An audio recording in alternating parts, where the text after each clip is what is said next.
100 man versus gorilla? Bro, I've been seeing that. Bro, what are we talking about? Bro, why have I been seeing that? People talking about, can 100 people take down a gorilla? Of course 100 people can take down a gorilla, bro. No, they can't. You're dumb if you don't think 100 people with... Okay, let me explain this to you. Okay. If you think 100 people with absolutely no regard if they live or die was in a group against a silverback gorilla, if you think 100 people wouldn't kill that gorilla, you're tripping. I'm not talking 100 people who's like, I don't know if I want to do this. I'm talking about 100 people who fully are into it and don't care whether they live or die, and a gorilla that's also completely 100% ready to fight.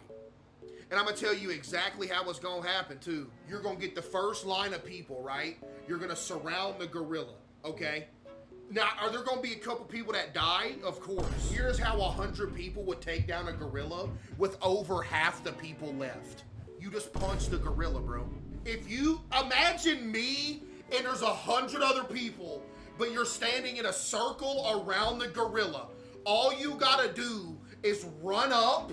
Everybody run up from every angle and take turns punching it, and then eventually you'll knock it out.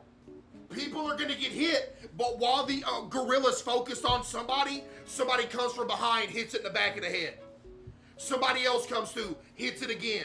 Somebody else comes through. All you gotta do is take turns subbing out. People coming through, swinging, somebody else. I don't understand what y'all think a gorilla is, bruh.